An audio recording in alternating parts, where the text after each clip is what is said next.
हाँ जी, सत श्री अकाल बेटा। जिमें कि ਹੁਣ ਤੁਹਾਨੂੰ ਪਤਾ ਹੈ ਤੁਹਾਡੇ ਪੇਪਰ 8ਵੀਂ ਵਾਲਿਆਂ ਦੇ ਸ਼ੁਰੂ ਆ ਤਾਂ ਉਹਨਾਂ ਲਈ ਪਹਿਲਾ ਪੇਪਰ ਜਿਹੜਾ ਆ ਐਸਐਸਟੀ ਦਾ ਆ। ਉਹਦੇ ਲਈ ਆਪਾਂ ਜਿਹੜਾ ਇੱਕ ਸੈਂਪਲ ਪੇਪਰ ਆਇਆ ਆ ਗੈਸ ਪੇਪਰ ਦੇ ਵਿੱਚੋਂ ਆਇਆ ਆ। ਆਪਾਂ ਉਹਦੀਆਂ ਪੀਡੀਐਫ ਬਣਾਈਆਂ ਆ। ਤਾਂ ਕਈ ਬੱਚਿਆਂ ਕੋਲ ਨਾ ਗੈਸ ਪੇਪਰ ਜਿਹੜੇ ਆ ਵਾਲੇ ਆਏ ਆ ਪੋਲ ਸਟਾਰ ਜਿਹਨੂੰ ਵੀ ਆਪਾਂ ਕਹਿੰਦੇ ਆ, ਇਹ ਖਰੀਦ ਨਹੀਂ ਹੋਏ। ਇਸ ਕਰਕੇ ਅੱਜ ਅਸੀਂ ਜਿਹੜਾ ਇਹ ਫੁੱਲੀ ਸੋਲਵ ਕਰਾਇਆ ਜਾਏਗਾ ਤੁਹਾਨੂੰ, ਤੇ ਇੰਪੋਰਟੈਂਟ ਕੁਐਸਚਨ ਆ, ਇਸ ਕਰਕੇ ਤੁਸੀਂ ਵੀਡੀਓ ਐਂਡ ਤੱਕ ਜ਼ਰੂਰ ਦੇਖਣਾ। ਠੀਕ ਜੀ।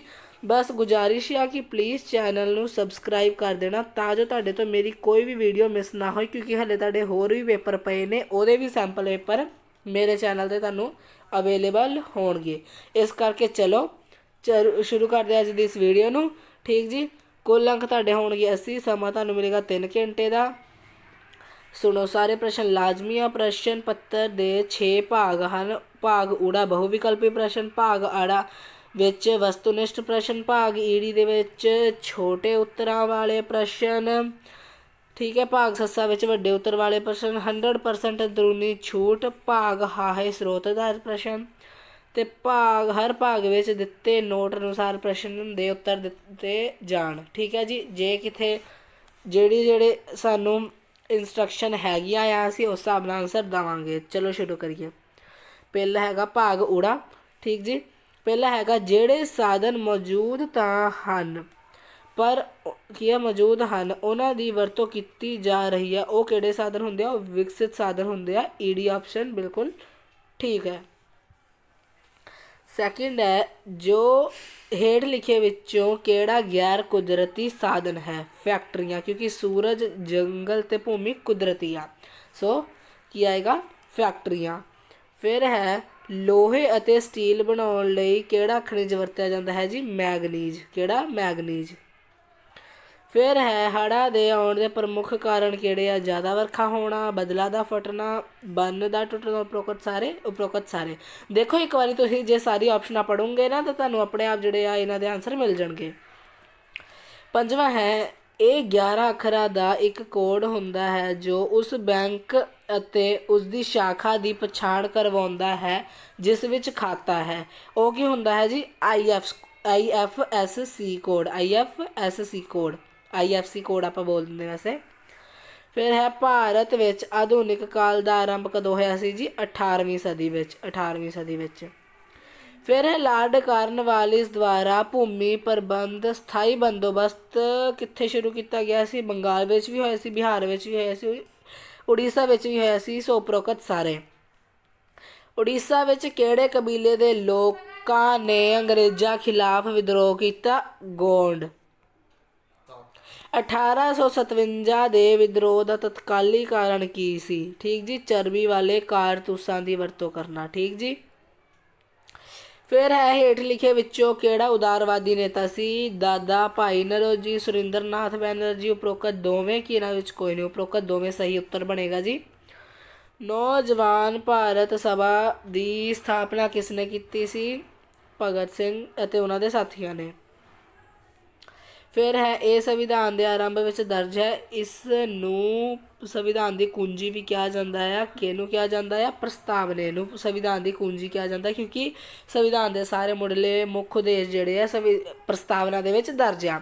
ਹੇਠ ਲਿਖੇ ਵਿੱਚੋਂ ਭਾਰਤ ਵਿੱਚ ਕੌਣ ਸਰਵਉੱਚ ਹੈ? ਸੰਵਿਧਾਨ ਹੈ ਜੀ ਸਭ ਤੋਂ ਸਰਵਉੱਚ। ਤਾਂ ਸਿੱਖਿਆ ਦਾ ਅਧਿਕਾਰ ਸੰਵਿਧਾਨ ਵਿੱਚ ਕਿਸ ਧਾਰਾ ਅਧੀਨ ਦਿੱਤੀ ਗਈ ਹੈ? ਧਾਰਾ 21 ਦੇ ਅਧੀਨ।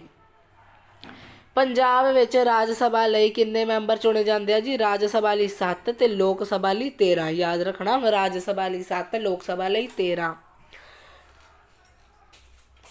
ਫਿਰ ਹੈ ਜਨਹਿਤ ਮੁਕੱਦਮਾ ਕਦੋਂ ਦਰਜ ਕੀਤਾ ਜਾਂਦਾ ਹੈ? ਜਨਹਿਤ ਮੁਕੱਦਮਾ ਹਿੱਤਾਂ ਦੀ ਰਾਖੀ ਲਈ ਦਰਜ ਕੀਤਾ ਜਾਂਦਾ ਹੈ। ਹੁਣ ਭਾਗ ਐੜਾ ਦੇਖੋ, ਇਹਦੇ ਵਿੱਚ ਕੀ ਹੈ? 12 ਨੰਬਰ ਦਾ ਹੈ। ਪਹਿਲਾ ਹੈ ਡੈਸ਼ ਨੂੰ ਖੇਤੀਬਾੜੀ ਅਤੇ ਪੇਂਡੂ ਕਰਜ਼ੇ ਪ੍ਰਦਾਨ ਕਰਨ ਦੀ ਅਹਿਮ ਭੂਮਿਕਾ ਸੌਂਪੀ ਗਈ। ਨਾਬਾਰਡ। ਕਿਹਨੂੰ? ਨਾਬਾਰਡ ਨੂੰ ਖੇਤੀਬਾੜੀ ਅਤੇ ਪੇਂਡੂ ਕਰਜ਼ੇ ਪ੍ਰਦਾਨ ਕਰਨ ਦੀ ਅਹਿਮ ਭੂਮਿਕਾ ਸੌਂਪੀ ਗਈ। ਦੂਜਾ ਹੈ ਭਾਰਤ ਵਿੱਚ 16ਵੀਂ ਸਦੀ ਵਿੱਚ ਡੈਸ਼ ਕਾਲ ਸੀ? ਮੱਧਕਾਲੀਨ ਕਾਲ ਸੀ। 1772 ਈਸਵੀ ਵਿੱਚ ਬੰਗਾਲ ਵਿੱਚ ਡੈਸ਼ ਪ੍ਰਣਾਲੀ ਖਤਮ ਹੋ ਗਈ ਸੀ? ਦੋਹਰੀ ਸ਼ਾਸਨ ਪ੍ਰਣਾਲੀ। ਫਿਰ ਆ ਭਾਰਤ ਦੇ ਪਹਿਲੇ ਰਾਸ਼ਟਰਪਤੀ ਦਾ ਨਾਮ ਡਾਕਟਰ ਰਾਜਿੰਦਰ ਪ੍ਰਸਾਦ ਆ। ਹੁਣ ਸਹੀ ਗਲਤ ਤੇ ਆ ਜਾਓ। अंग्रेज़ां नाल प्लासी की लड़ाई समय बंगाल का नवाब मीर जाफर सी। सही है बिल्कुल। 6वां आ वोट का अधिकार राजनीतिक न्याय प्रदान करता है। बिल्कुल ठीक है जी। संविधान सामने असीं सब बराबर हैं। बिल्कुल ठीक है। कोला ते पैट्रोलीयम नवीनयून साधन हैं। गलत। अगे देखो, अगे है कुदरती साधन कौन हैं ते सानू कौन प्रदान करता है। ठीक जी। कुदरती साधन ਉਹ ਤੋਹਫੇ ਹਨ ਜੋ ਮਨੁੱਖ ਲਈ ਕਿਸੇ ਇੱਕ ਦੂਜੇ ਰੂਪ ਵਿੱਚ ਲਾਭਕਾਰੀ ਹੁੰਦੇ ਹਨ। ਇਹ ਸਾਧਨ ਸਾਨੂੰ ਕੁਦਰਤ ਦੁਆਰਾ ਮੁਫਤ ਪ੍ਰਦਾਨ ਕੀਤੇ ਜਾਂਦੇ ਹਨ। ਠੀਕ ਜੀ। 10ਵਾਂ है पानी के मुख सौम्या ਦੇ ਨਾਂ ਵਰਖਾ, दरिया ते नदियाँ, नहरां, तलाब, धरती हेठला पानी। फिर है FIR की है किसी भी दुर्घटना के वापरन तो बाद जिहड़ी पहली सूचना पुलिस के महकम नूं दित्ती जाती है उसनूं FIR असीं कहते हैं। ठीक जी। तो 12th क्वेश्चन जिहदे नाल तुहाडा 12 नंबर का जिहड़ा आ कंप्लीट हुंदा है। तो 12th क्वेश्चन है भारत विच नवीं सिक्ख्या प्रणाली किस ने शुरू की। भारत विच अंग्रेजी राज स्थापित होण नाल जिहड़ी सिक्ख्या प्रणाली आरंभ हुई उसनूं नवीं सिक्ख्या प्रणाली का नाम दिता गया। हुण भाग ईडी देखो 6 गुणा 2 12 अंकां दा आ ये भी। ठीक जी। पहला है साधन की सही साम संभाल किवें हो सकती है। ठीक जी। तो जिहड़े साधन की उचित अते लोड़ अनुसार वरतों करना ही साधन की सही साम संभाल है। इस तो भाव है कि ये सानू साधना की इस तरह वरतों करनी चाहिए है कि इन्हां दी दुरवरतों ना होए, बर्बाद ना जाण। दूजा है भूचाल तो तुहाडा की भाव है। धरती के हिलण जां कंबण नूं भूचाल आख्या जाता है। भूचाल की तीव्रता नूं रिक्टर अते मरकाली पैमाने नाल मापिया जाता है। थर्ड है भारत के लघु उद्योगों के पतन के 2 कारण दसो। लघु उद्योग का पहला असीं कारण लिखांगे भारत के लघु उद्योगों के सरप्रस्त राजे महाराजे सन। अंग्रेज़ों ने बहुत सारिया रियासतां नूं खत्म कर दिता जिस नाल भारती उद्योगों का पतन होण लगा। फिर दूजा हैगा आ कि भारती लघु उद्योग विच बणीਆਂ वस्तुआं इंग्लैंड कारखानिਆਂ विच मशीनां द्वारा बनाईਆਂ गईਆਂ वस्तां दे भाਅ ते सफाई विच मुकाबला ना कर सकियां। तो लास्ट है नवीं पीढ़ी नूं भारत के उद्योगों विच बनी हुई वस्तां पसंद नहीं सी आंदियां क्योंकि वो पश्चिमी सभ्यता के रंग विच रंगे हुए सन। ठीक जी। इस तो अगे देखो, इस तो अगे है समाज सुधारकों ने जाति प्रथा नूं ही निशाना क्यों चुनिया। ठीक जी। सो हुण इहनूं पहले पढ़ लेंदे हाँ। समाज सुधारकों ने जाति प्रथा नूं ही अपना निशाना बनाया क्योंकि जाति प्रथा ने भारत समाज अते देश की एकता नूं बहुत नुकसान पहुँचाया सी। जाति प्रथा के कारण उच्चियां जातियां दे लोग नीवीं जातियां दे लोकां नाल बहुत भैड़ा सलूक करते सन। उन्हां नूं जनतक खूहां अते तलाबां विच पानी नहीं लैण दिता जांदा सी। उन्हां नूं मंदिर विच मत्था अते धार्मिक रस्मां विच शामिल होण दी इजाजत नहीं दित्ती जांदी सी। नीवीं जाति दे लोकां नूं अछूत समझिया जांदा सी। जेकर कदी नवीं जाति दे मनुक्खां दा परछावां किसी उच्ची जाति दे मनुੱਖ ते पै जांदा सी तां उसनूं कुट के मार दिता जाता सी। नीवीं जाति के लोगों नूं मैला ढोण, सफाई करन, चमड़ा कटाउण, मरे हुए पशुओं दीआं खालां उतारन आदि काम लई मजबूर किया जाता सी। इन्हां वितकरिਆਂ नूं दूर करन लई समाज सुधारकों ने जाति प्रथा नूं ही अपना जड़ निशाना बनाया। ठीक। क्योंकि अत्याचार बहुत ज़्यादा होंदा ही। फिर जो अगला क्वेश्चन है संसदी का शब्द विकर्थ। मैं पता क्यों पढ़ता पाया क्योंकि ये थोड़ा ज़्यादा ही अपने को ब्लर है। सो मैं पढ़ देना ताकि तुहानूं कोई भी समस्या ना आए। संसद अंग्रेजी भाषा के शब्द पार्लीमेंट का पंजाबी अनुवाद है। पार्लीमेंट शब्द अंग्रेजी भाषा के शब्द पार्लर तो लिया गया है जिसका अर्थ है गलबात। इस प्रकार संसद एक अजिही संस्था है जिथे राष्ट्रीय और अंतरराष्ट्रीय मामलों ते गलबात की जाती है। फिर 6वां है न्यायपालिका किसनूं कहते हैं। ठीक है। न्यायपालिका सरकार का वह अंग है जो न्याय करती है। ये संविधान अते मौलिक अधिकार की रक्षा करती है ते कानून की उल्लंघन करने वालियां नूं सज़ा दिंदी है। हुण भाग सस्सा आ ਆਪਣੇ ਕੁਐਸਚਨ ਪੇਪਰ ਦਾ, ਜਿਹਦੇ ਵਿੱਚ 80 ਤੋਂ 100 ਸ਼ਬਦਾਂ ਦੇ ਵਿੱਚ ਜਿਹੜੇ ਆਨਸਰ ਦੇਣੇ ਆ। ਠੀਕ, ਪਹਿਲਾ ਹੈਗਾ ਪਤਝੜ ਜੰਗਲ 'ਤੇ ਨੋਟ ਲਿਖੋ। ਪਤਝੜ ਜੰਗਲ ਨੂੰ ਮਾਨਸੂਨੀ ਜੰਗਲ ਵੀ ਆਖਿਆ ਜਾਂਦਾ ਹੈ। ਇਸ ਕਿਸਮ ਦੇ ਜੰਗਲ ਦੇ ਰੁੱਖ ਗਰਮੀ ਦੀ ਰੁੱਤ ਵਿੱਚ ਦੇ ਸ਼ੁਰੂ ਹੋਣ ਤੋਂ ਪਹਿਲਾਂ ਆਪਣੇ ਪੱਤੇ ਝਾੜ ਦਿੰਦੇ ਹਨ। ਬਸੰਤ ਰੁੱਤ ਵਿੱਚ ਇਹਨਾਂ ਰੁੱਖਾਂ ਉੱਤੇ ਦੁਬਾਰਾ ਉੱਗ ਜਾਂਦੇ ਹਨ ਕਿ ਪੱਤੇ, ਅਤੇ ਇਸ ਤਰ੍ਹਾਂ ਦੀ ਬਨਸਪਤੀ ਦੱਖਣ ਭਾਰਤ ਵਿੱਚ ਜ਼ਿਆਦਾ ਮਿਲਦੀ ਹੈ। ਲੱਕੜ ਦੀ ਪ੍ਰਾਪਤੀ ਪੱਖੋਂ ਇਹ ਜੰਗਲ ਬਹੁਤ ਜ਼ਿਆਦਾ ਮਹੱਤਤਾ ਰੱਖਦੇ ਹਨ। ਇਹਨਾਂ ਜੰਗਲਾਂ ਤੋਂ ਸਾਨੂੰ ਮੁੱਖ ਤੌਰ 'ਤੇ ਟੀਕ, ਬਾਂਸ, ਟਾਹਲੀ, ਖੈਰ ਖਾਸ ਕਿਸਮ ਦੀ ਲੱਕੜ ਪ੍ਰਾਪਤ ਹੁੰਦੀ ਹੈ। ਇਹਨਾਂ ਦਰੱਖਤਾਂ ਦੀ ਉਚਾਈ 30 ਮੀਟਰ ਤੱਕ ਪੁੱਜ ਜਾਂਦੀ ਹੈ। ਹੁਣ ਦੇਖੋ ਜਾਂ ਦੇ ਵਿੱਚ ਜਿਹੜਾ ਪ੍ਰਸ਼ਨ ਅਸੀਂ ਉਹ ਵੀ ਕਰ ਲੈਂਦੇ ਹਾਂ ਨਾਲ। ਬਾਕਸਾਈਡ ਦੀ ਮਹੱਤਤਾ। ਬਾਕਸਾਈਡ ਕੱਚੀ ਧਾਤ ਅਤੇ ਐਲੂਮੀਨੀਅਮ ਧਾਤ ਤਿਆਰ ਕੀਤੀ ਜਾਂਦੀ ਹੈ। ਠੀਕ, ਇਹ ਚੀਕਣੀ ਮਿੱਟੀ ਵਰਗੀ ਸਫੇਦ ਜਾਂ ਗੁਲਾਬੀ ਰੰਗ ਦੀ ਧਾਤ ਹੈ। ਇਸ ਵਿੱਚ ਐਲੂਮੀਨੀਅਮ ਦੇ ਆਕਸਾਈਡ ਹੁੰਦੇ ਹਨ। ਠੀਕ, ਆ ਜਾਓ ਅੱਗੇ। 1886 ਈਸਵੀ ਵਿੱਚ ਤੱਕ ਬਾਕਸਾਈਡ ਕੱਚੀ ਧਾਤ ਦਾ ਕੋਈ ਮਹੱਤਵ ਨਹੀਂ ਸੀ, ਕਿਉਂਕਿ ਉਸ ਸਮੇਂ ਤੱਕ ਇਸ ਵਿੱਚ ਐਲੂਮੀਨੀਅਮ ਨੂੰ ਅੱਡ ਕਰਨ ਦੇ ਢੰਗ ਬਾਰੇ ਪਤਾ ਨਹੀਂ ਸੀ, ਪਰੰਤੂ ਅੱਜ ਦੇ ਯੁੱਗ ਵਿੱਚ ਇਸ ਦੇ ਮਹੱਤਵ ਇਸ ਦੇ ਕਈ ਗੁਣਾ ਕਰਕੇ ਬਹੁਤ ਵੱਧ ਗਏ ਹਨ। ਠੀਕ, ਚੌਥਾ ਇਹਦਾ ਪੁਆਇੰਟ ਹੈ ਵਰਤੋਂ ਦੇ ਪੱਖੋਂ ਐਲੂਮੀਨੀਅਮ ਨੇ ਤਾਂਬੇ ਅਤੇ ਟੀਨ ਵਰਗੀਆਂ ਧਾਤਾਂ ਨੂੰ ਵੀ ਪਿੱਛੇ ਛੱਡ ਦਿੱਤਾ ਹੈ। ਐਲੂਮੀਨੀਅਮ ਦੀ ਵਰਤੋਂ ਮੁੱਖ ਰੂਪ ਵਿੱਚ ਬਰਤਨ ਉਦਯੋਗ, ਬਿਜਲੀ ਦੀਆਂ ਤਾਰਾਂ, ਮੋਟਰ ਕਾਰਾਂ, ਰੇਲ ਗੱਡੀਆਂ, ਸਮੁੰਦਰੀ ਜਹਾਜ਼ਾਂ ਅਤੇ ਹਵਾਈ ਜਹਾਜ਼ਾਂ ਆਦਿ ਬਣਾਉਣ ਲਈ ਕੀਤੀ ਜਾਂਦੀ ਹੈ। ਫਿਰ ਇਸ ਤੋਂ ਬਾਅਦ ਅਗਲਾ ਕੁਐਸਚਨ ਹੈ ਲੈਪਸ ਦੀ ਨੀਤੀ ਕੀ ਸੀ। ਇਹ ਬਹੁਤ ਇੰਪੋਰਟੈਂਟ ਕੁਐਸਚਨ ਹੈ, ਇਹਨੂੰ ਤੁਸੀਂ ਬਿਲਕੁਲ ਨਹੀਂ ਛੱਡਣਾ। ਲਾਰਡ ਡਲਹੌਜੀ ਉੱਚ ਦਰਜੇ ਦਾ ਸਾਮਰਾਜਵਾਦੀ ਸੀ। ਉਹ ਵੱਧ ਤੋਂ ਵੱਧ ਦੇਸੀ ਰਿਆਸਤਾਂ ਨੂੰ ਅੰਗਰੇਜ਼ੀ ਸਾਮਰਾਜ ਵਿੱਚ ਸ਼ਾਮਿਲ ਕਰਨਾ ਚਾਹੁੰਦਾ ਸੀ। ਯੁੱਧ ਤੋਂ ਇਲਾਵਾ ਉਸ ਨੇ ਲੈਪਸ ਦੀ ਨੀਤੀ ਦੁਆਰਾ ਬਹੁਤ ਸਾਰੇ ਦੇਸੀ ਰਿਆਸਤਾਂ ਨੂੰ ਅੰਗਰੇਜ਼ੀ ਸਾਮਰਾਜ ਵਿੱਚ ਸ਼ਾਮਿਲ ਕਰ ਲਿਆ। ਜੇਕਰ ਕਿਸੇ ਦੇਸੀ ਰਾਜ ਦਾ ਸ਼ਾਸਕ ਇਸ ਨੀਤੀ ਅਨੁਸਾਰ ਸੰਤਾਨਹੀਨ ਮਰ ਜਾਂਦਾ ਸੀ ਤਾਂ ਉਸ ਦੁਆਰਾ ਗੋਦ ਲਏ ਪੁੱਤਰ ਨੂੰ ਰਾਜ ਦਾ ਉੱਤਰਾਧਿਕਾਰੀ ਮੰਨਿਆ ਨਹੀਂ ਸੀ ਜਾਂਦਾ। ਲਾਰਡ ਡਲਹੌਜੀ ਨੇ ਲੈਪਸ ਦੀ ਨੀਤੀ ਅਨੁਸਾਰ ਸੰਬਲਪੁਰ, ਝਾਂਸੀ, ਨਾਗਪੁਰ, ਉਦੈਪੁਰ ਆਦਿ ਰਿਆਸਤਾਂ ਨੂੰ ਅੰਗਰੇਜ਼ੀ ਸਾਮਰਾਜ ਵਿੱਚ ਮਿਲਾ ਲਿਆ ਸੀ। ਸਿੱਟੇ ਵਜੋਂ ਇਹਨਾਂ ਰਿਆਸਤਾਂ ਨੇ ਵੀ ਅੰਗਰੇਜ਼ੀ ਰਾਜ ਵਿਰੁੱਧ ਵਿਦਰੋਹ ਵਿੱਚ ਭਾਗ ਲੈਣਾ ਸ਼ੁਰੂ ਕਰ ਦਿੱਤਾ ਜਾਂ ਭਾਗ ਲਿਆ ਸੀ।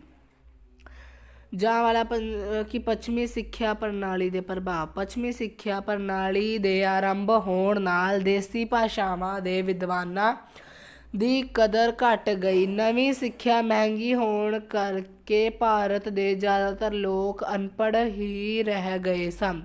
ਸਰਕਾਰ ਨੇ ਉਚੇਰੀ ਪੜ੍ਹਾਈ ਸਿੱਖਿਆ ਦੇ ਵਿਕਾਸ ਲਈ ਕੁਝ ਨਾ ਕੁਝ ਕੀਤਾ। ਇਸ ਦੇ ਸਿੱਟੇ ਵਜੋਂ ਭਾਰਤੀ ਲੋਕਾਂ ਦਾ ਸਿੱਖਿਆ ਨਾਲੋਂ ਸੰਪਰਕ ਟੁੱਟ ਗਿਆ। ਇਸ ਸਿੱਖਿਆ ਪ੍ਰਣਾਲੀ ਦੇ ਆਰੰਭ ਹੋਣ ਨਾਲ ਭਾਰਤੀ ਭਾਸ਼ਾਵਾਂ ਦਾ ਵਿਕਾਸ ਰੁਕ ਗਿਆ।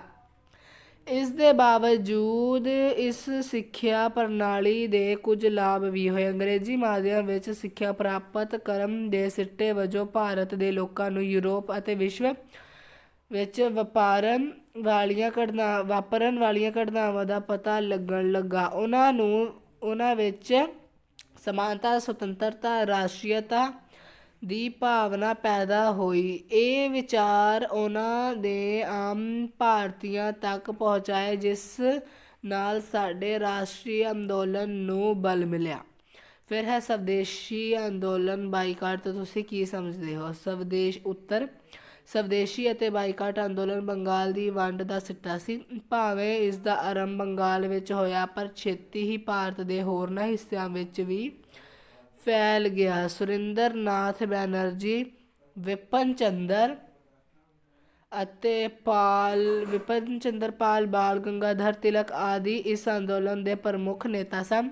ਬਾਈਕਾਟ ਦਾ ਅਰਥ ਸੀ ਵਿਦੇਸ਼ੀ ਵਸਤਾਂ, ਵਿਸ਼ੇਸ਼ ਕਰਕੇ ਇੰਗਲੈਂਡ ਦੀਆਂ ਬਣੀਆਂ ਹੋਈਆਂ ਵਸਤਾਂ ਦੀ ਵਰਤੋਂ ਨਾ ਕਰਕੇ ਸਵਦੇਸ਼ੀ ਦਾ ਅਰਥ ਦੇਸ਼ ਵਿੱਚ ਬਣੀਆਂ ਹੋਈਆਂ ਵਸਤਾਂ ਦੀ ਵਰਤੋਂ ਕਰਨਾ ਹੈ। ਇਸ ਅੰਦੋਲਨ ਅਧੀਨ ਦੁਕਾਨਦਾਰਾਂ ਨੂੰ ਵਿਦੇਸ਼ੀ ਵਸਤਾਂ ਨਾ ਵੇਚਣ ਲਈ ਪ੍ਰੇਰਿਤ ਕੀਤਾ ਗਿਆ।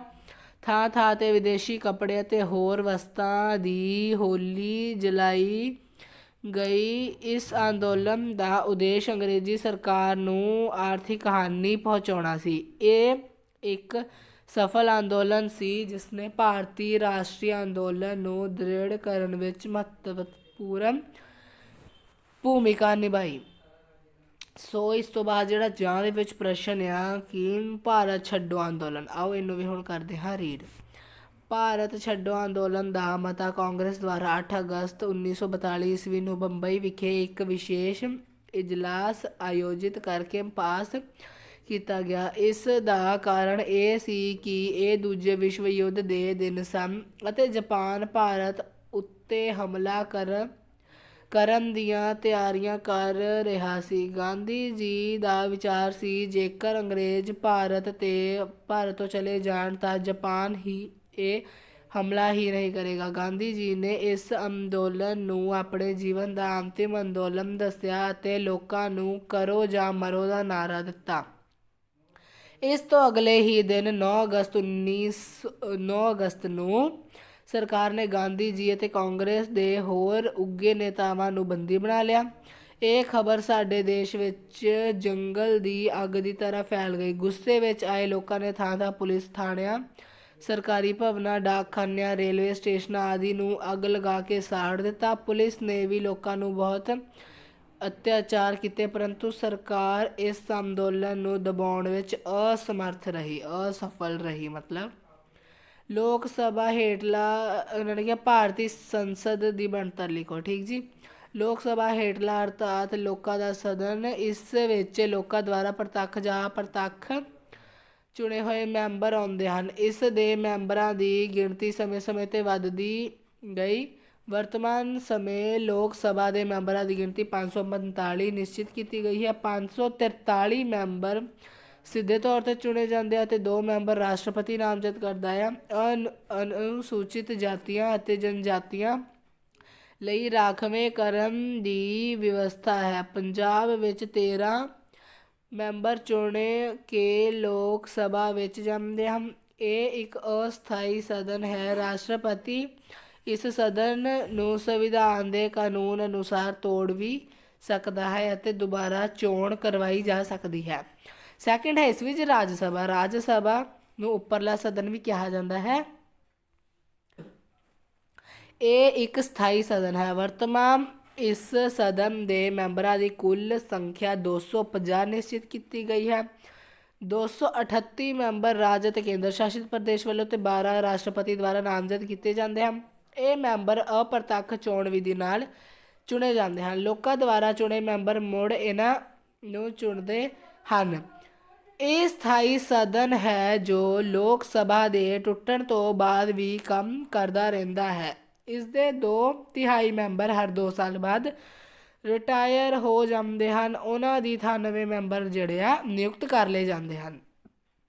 ਫਿਰ ਇਸ ਤੋਂ ਬਾਅਦ ਜਾਂ ਦੇ ਵਿੱਚ ਆਪਣੇ ਕੋਲ ਪ੍ਰਸ਼ਨ ਆ ਜਿਹੜਾ ਉਹ ਦੇਖੋ, ਉਹ ਹੈਗਾ ਰਾਖਵਾਂਕਰਨ ਕੀ ਆ। ਸੰਵਿਧਾਨ ਦੀ ਧਾਰਾ 330 ਅਤੇ 32 ਅਧੀਨ ਅਨੁਸੂਚਿਤ ਜਾਤੀਆਂ ਅਤੇ ਜਨਜਾਤੀਆਂ ਲਈ ਲੋਕ ਸਭਾ ਅਤੇ ਰਾਜ ਵਿਧਾਨ ਸਭਾਵਾਂ ਵਿੱਚ ਉਹਨਾਂ ਦੀ ਜਨਸੰਖਿਆ ਦੇ ਅਨੁਪਾਤ ਅਨੁਸਾਰ ਸੀਟਾਂ ਰਾਖਵੀਆਂ ਰੱਖਣ ਜਾਣ ਦੀ ਵਿਵਸਥਾ ਹੈ। ਹੋਰ ਵੀ ਬਹੁਤ ਸਾਰੇ ਖੇਤਰ ਵਿੱਚ ਇਹ ਸਹੂਲਤ ਪ੍ਰਦਾਨ ਕੀਤੀ ਗਈ ਹੈ। ਇਸ ਵਿਵਸਥਾ ਵਿੱਚ ਰਾਖਵਾਂਕਰਨ ਆਖਿਆ ਜਾਂਦਾ ਹੈ। ਆਰੰਭ ਵਿੱਚ ਇਹ ਵਿਵਸਥਾ 10 ਸਾਲ ਲਈ ਕੀਤੀ ਗਈ ਸੀ। ਅੱਜ ਕੱਲ੍ਹ ਇਸ ਨੂੰ 2010 ਤੱਕ ਕਰ ਦਿੱਤਾ ਗਿਆ ਹੈ। ਸੰਵਿਧਾਨ ਦੀ 73ਵੀਂ ਅਤੇ 74ਵੀਂ ਸੋਧ ਅਨੁਸਾਰ ਹੁਣ ਪੇਂਡੂ ਅਤੇ ਸ਼ਹਿਰੀ ਸਥਾਨਕ ਸਵੈ ਸ਼ਾਸਨ ਸੰਸਥਾਵਾਂ ਵਿੱਚ ਵੀ ਅਨੁਸੂਚਿਤ ਜਾਤੀਆਂ, ਜਨਜਾਤੀਆਂ, ਪਛੜੀ ਜਾਤੀਆਂ ਅਤੇ ਇਸਤਰੀਆਂ ਲਈ ਵੀ ਰਾਖਵੇਂ ਦੀ ਵਿਵਸਥਾ ਕਰ ਦਿੱਤੀ ਗਈ ਹੈ। 1978 ਈਸਵੀ ਵਿੱਚ ਕਾਇਮ ਕੀਤੇ ਗਏ ਮੰਡਲ ਆਯੋਗ ਦੁਆਰਾ ਅਨੁਸੂਚਿਤ ਜਾਤੀਆਂ ਅਤੇ ਜਨਜਾਤੀ ਤੋਂ ਇਲਾਵਾ ਦੂਜੀਆਂ ਪਛੜੀਆਂ ਸ਼੍ਰੇਣੀਆਂ ਲਈ ਵੀ ਉਹਨਾਂ ਦੀ ਜਨਸੰਖਿਆ ਦੇ ਅਨੁਪਾਤ ਵਿੱਚ ਸੀਟਾਂ ਰਾਖਵੀਆਂ ਰੱਖੇ ਜਾਣ ਦਾ ਸੁਝਾਅ ਦਿੱਤਾ ਗਿਆ ਸੀ, ਪਰੰਤੂ ਇਸ ਰਿਪੋਰਟ ਨੂੰ ਅੱਜ ਤੱਕ ਲਾਗੂ ਨਹੀਂ ਕੀਤਾ ਗਿਆ। ਅਸਲ ਵਿੱਚ ਭਾਰਤ ਵਿੱਚ ਅੱਜ ਭਾਰਤ ਰਾਜਨੀਤੀ ਪ੍ਰਣਾਲੀ ਨੂੰ ਜਾਤੀ ਦੀ ਰਾਜਨੀਤਿਕ ਪ੍ਰਭਾਵਿਤ ਕਰ ਰਹੀ ਹੈ। ਸ਼੍ਰੀ ਜੈ ਪ੍ਰਕਾਸ਼ ਨਾਰਾਇਣ ਨੇ ਠੀਕ ਹੀ ਕਿਹਾ ਸੀ ਕਿ ਭਾਰਤ ਵਿੱਚ ਜਾਤੀ ਸਭ ਤੋਂ ਮਹੱਤਵਪੂਰਨ ਰਾਜਨੀਤਿਕ ਦਲ ਹੈ।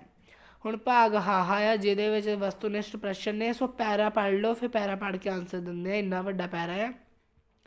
ਸੋ ਇੱਥੇ ਆਪਾਂ ਆਨਸਰ ਤੇ ਆਉਂਦੇ ਆ। ਜੰਗਲ ਸਾਡੇ ਲਈ ਕੀਮਤੀ ਕਿਵੇਂ ਹਨ? ਇਹ ਸਾਡੇ ਕੀਮਤੀ ਇਸ ਲਈ ਹਨ ਕਿਉਂਕਿ ਇਹ ਜਾਨਵਰਾਂ ਨੂੰ ਆਵਾਸ ਪ੍ਰਦਾਨ ਕਰਦੇ ਹਨ ਅਤੇ ਮਿਲ ਕੇ ਵਾਤਾਵਰਨ ਦਾ ਰੱਖ ਰਖਾਅ ਵੀ ਕਰਦੇ ਹਨ।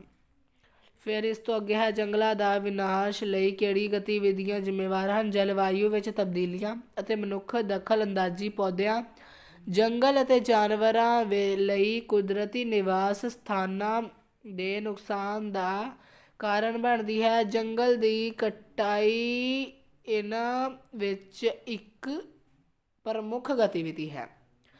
ਫਿਰ ਹੈ ਜੰਗਲੀ ਜਾਨਵਰ ਦਾ ਸ਼ਿਕਾਰ ਕਰਨ ਦੇ ਮੁੱਖ ਕਾਰਨ ਕੀ ਹਨ? ਜੰਗਲੀ ਜਾਨਵਰ ਦਾ ਮੁੱਖ ਸ਼ਿਕਾਰ ਕਰਨਾ ਖੰਭਾਂ, ਚਮੜੀ, ਨਹੁੰ ਅਤੇ ਸਿੰਗ ਆਦਿ ਨੂੰ ਸ਼ੌਕ ਵਜੋਂ ਇਕੱਤਰਿਤ ਕਰਨ ਅਤੇ ਗੈਰ ਕਾਨੂੰਨੀ ਵਪਾਰ ਲਈ ਕੀਤਾ ਜਾਂਦਾ ਹੈ। ਫਿਰ ਹੈ ਜੰਗਲ ਵਿੱਚ ਕੁਦਰਤ ਨਿਵਾਸ। ਜਿਹੜੇ ਆਹ ਦੋ ਕੁਐਸਚਨ ਹੈ ਇਹ ਤੁਸੀਂ ਆਪੇ ਪੜ੍ਹੋਗੇ।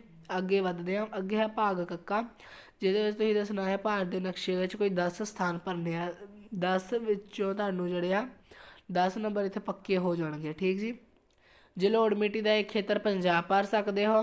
ਠੀਕ। ਕਾਲੀ ਮਿੱਟੀ ਦਾ ਇੱਕ ਖੇਤਰ ਗੁਜਰਾਤ ਭਰ ਸਕਦੇ ਹੋ। ਬ੍ਰਹਮਪੁੱਤਰ ਦਰਿਆ, ਕੱਚੇ ਲੋਹੇ ਨੂੰ ਵੀ ਗੁਜਰਾਤ 'ਤੇ ਭਰ ਸਕਦੇ ਹੋ। ਭਾਰਤ ਦੇ ਉੱਤਰੀ ਮੈਦਾਨ, ਸੋਨਾ ਉਤਪਾਦਕ ਤੁਸੀਂ ਕਰਨਾਟਕ 'ਚ ਸ਼ੋਅ ਕਰ ਸਕਦੇ ਹੋ। ਉੱਤਰੀ ਮੈਦਾਨ ਵਿੱਚ ਉੱਤਰ ਪ੍ਰਦੇਸ਼, ਪੰਜਾਬ, ਉੱਤਰਾਖੰਡ ਦਾ ਦਰਸਾ ਸਕਦੇ ਹੋ।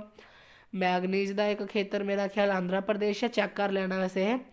ਚਾਹ ਨੂੰ ਤੁਸੀਂ ਅਸਾਮ ਦੇ ਵਿੱਚ ਸ਼ੋਅ ਕਰ ਸਕਦੇ ਹੋ। ਕਣਕ ਵਾਲਾ ਇੱਕ ਰਾਜ ਜਿਹੜਾ ਆ ਤੁਸੀਂ ਉੱਤਰ ਪ੍ਰਦੇਸ਼ ਜਾਂ ਪੰਜਾਬ ਸ਼ੋਅ ਕਰ ਸਕਦੇ ਹੋ। ਕਪਾਹ ਪੈਦਾ ਕਰਨ ਵਾਲਾ ਜਿਹੜਾ ਆ ਇਹ ਦੇਖ ਲੈਣਾ ਆਪਣੇ ਕਿਤਾਬ 'ਚੋਂ। 1857 ਦੇ ਵਿਦਰੋਹ ਨਾਲ ਸੰਬੰਧਿਤ ਇੱਕ ਸਥਾਨ ਦੱਸੋ। ਮੁੰਬਈ ਤੁਹਾਨੂੰ ਪਤਾ ਹੋਣਾ ਕਿੱਥੇ ਆ, ਕਲਕੱਤਾ ਵੀ ਪਤਾ ਹੋਣਾ, ਚੇਨਈ ਅਤੇ ਦਿੱਲੀ ਜਿਹੜਾ ਆ ਤੁਸੀਂ ਆਪ ਫਿਲ ਕਰ ਲੈਣਾ ਹੈ। ਸੋ ਬੱਚਿਓ ਇੰਨੀ ਮਿਹਨਤ ਨਾਲ ਤੁਹਾਨੂੰ ਸਾਰੇ ਕੁਐਸਚਨ ਕਰਾਏ ਗਏ ਆ। ਸੋ ਬੱਚਿਓ ਵਧੀਆ ਪੇਪਰ ਕਰਕੇ ਆਇਓ।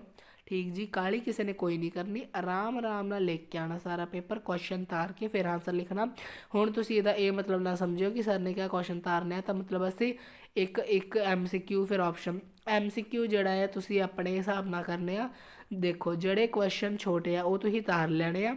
ਠੀਕ ਜੀ। ਅਤੇ ਜਿਹੜੇ ਵੱਡੇ ਕੁਐਸਚਨ ਆ ਉਹ ਰਹਿਣ ਦਿਓ ਭਲਾ, ਜਾਂ ਤੁਸੀਂ ਸਾਰਾ ਪੇਪਰ ਸੀਕੁਐਂਸ ਵਾਈਜ਼ ਤਾਂ ਜ਼ਰੂਰ ਕਰਨਾ ਹੈ। ਕੁਐਸਚਨ ਸਾਰੇ ਤਾਰ ਲਿਓ ਮੇਰੇ ਵੱਲੋਂ। ਠੀਕ ਜੀ। ਜੇ ਤਾਰ ਲਿਆ ਫਿਰ ਵੀ ਕੋਈ ਸਮੱਸਿਆ ਨਹੀਂ ਹੈਗੀ। ਅਤੇ ਬੱਚਾ ਆਪਾਂ ਇੱਕ ਚੀਜ਼ ਦਾ ਹੋਰ ਧਿਆਨ ਰੱਖਣਾ ਆ ਕਿ ਆਪਣੀ ਹੈਂਡ ਰਾਈਟਿੰਗ ਜਿਹੜੀ ਆ ਨੀਟ ਐਂਡ ਕਲੀਨ ਹੋਵੇ। ਜਿੱਦਾਂ ਦੀ ਮੈਂ ਇੱਥੇ ਲਿਖਦਾ ਪਿਆ ਇੱਦਾਂ ਦੀ ਨਾ ਹੋਏ, ਸੋਹਣੀ ਹੋਏ। ਠੀਕ। OMR ਸ਼ੀਟ ਅਸੀਂ ਫਸਟ ਟਾਈਮ ਭਰਨ ਲੱਗਿਆ। ਸੋ OMR ਸ਼ੀਟ ਦੇ ਵਿੱਚ ਕੋਈ ਵੀ ਜਿਹੜੀ ਆਪਾਂ ਗਲਤੀ ਨਹੀਂ ਕਰਨੀ। ਜੇ ਨਹੀਂ ਸਮਝ ਆਉਂਦੀ ਤਾਂ ਜਿਹੜਾ ਸਾਡੇ ਕੋਲ ਟੀਚਰ ਅਸੀਂ ਉਹ ਤੋਂ ਹੈਲਪ ਲੈ ਲੈਣੀ ਆ। ਠੀਕ ਹੈ ਜੀ। ਸੋ ਆਲ ਦਾ ਵੈਰੀ ਬੈਸਟ ਵਿਸ਼ਿਜ਼ ਦਾ ਬੱਚਿਓ ਤੁਹਾਨੂੰ ਮੇਰੇ ਦਿਲੋਂ। ਠੀਕ ਜੀ। ਵਧੀਆ ਪੇਪਰ ਕਰਕੇ ਆਓ ਅਤੇ ਆਪਣੇ ਘਰਦਿਆਂ ਦਾ, ਆਪਣੇ ਟੀਚਰਸ ਦਾ, ਆਪਣੇ ਸਕੂਲ ਦਾ ਨਾਮ ਰੌਸ਼ਨ ਕਰੋ।